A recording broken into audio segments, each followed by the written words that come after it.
All right, let's dive right into a high-stakes scenario. We're on the front lines of a medical emergency.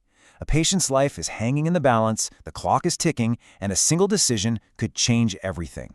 We're going to walk through this together. So, picture this. You've got a 30-year-old man and he's been in a continuous seizure for 15 minutes. You're there, you've got your kit, and you have 4 options in front of you: dextrose, thiamine, naloxone, or diazepam. What do you grab? This isn't just a test question. In the real world, this choice is everything.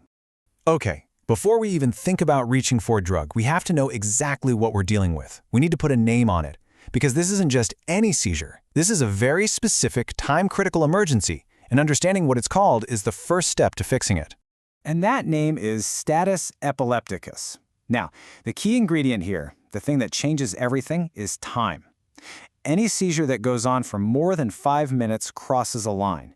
It stops being just a seizure and becomes a full-blown neurologic emergency that you have to jump on aggressively and immediately.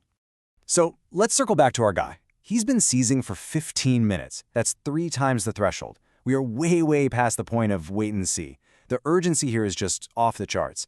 Every single second that ticks by, the risk of permanent brain damage goes up. So we've established this as a true emergency, but you can't just run in and start pushing meds. In any crisis situation, there's a protocol, a checklist you have to run through every single time. You probably know it as the ABCs. Let's break that down. A is for airway. Is it open? Is it clear? B is for breathing or ventilation. Is oxygen actually getting in? You have to secure these 2 first, because a brain that's not getting oxygen during a seizure, well, that's a recipe for disaster. Only after you've handled A and B do you move on to C, which in this case is stopping the seizure with drugs. Okay, airway is clear. The patient is being ventilated. Now, finally, we can tackle that main question. Which drug do we use to stop this electrical storm that's raging inside the brain?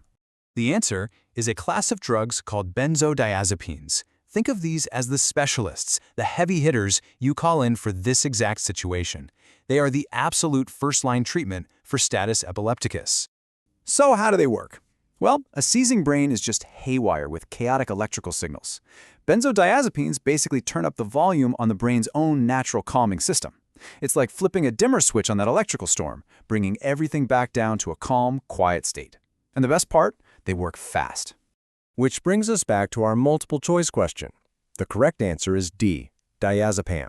It's a classic benzodiazepine, you might know it as Valium, and it's been a go-to for stopping severe seizures for a very long time.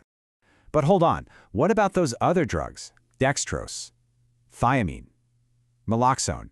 These are all staples in an emergency kit. You've definitely heard of them. So why weren't they the right answer right out of the gate? Let's get really clear on what they do. See, each of these has a very specific mission. Dextrose is for when you know blood sugar is dangerously low. Thiamine is for a specific vitamin deficiency you often see in cases of alcoholism or malnutrition. And naloxone, or Narcan, is purely for reversing an opioid overdose. They're all life-saving drugs for sure, but they just aren't the right tool for this specific job. And here's the absolute key takeaway. Those other drugs, they treat potential causes of a seizure. But while you're trying to figure out the cause, the seizure itself is still happening, still doing damage. The benzodiazepine is what stops the active seizure. You have to put the fire out first, then you can investigate what started it. So, let's boil all of this down to one single powerful rule. This is the guiding principle to remember, whether you're facing this on an exam or, in a real-life crisis. Here it is. You treat the prolonged seizure first with a benzodiazepine. At the exact same time, in parallel, you start investigating and treating any reversible causes. It's not one or the other. It's 2 tracks running at once, but stopping the seizure is priority number 1. And that brings us to one final thought. Let's say the diazepam worked. The patient has stopped seizing. But our job is not done. The emergency isn't really over until we can answer the next and maybe the most important question of all. Why? Why did this happen in the first place? Because figuring that out is the key to making sure it never happens again.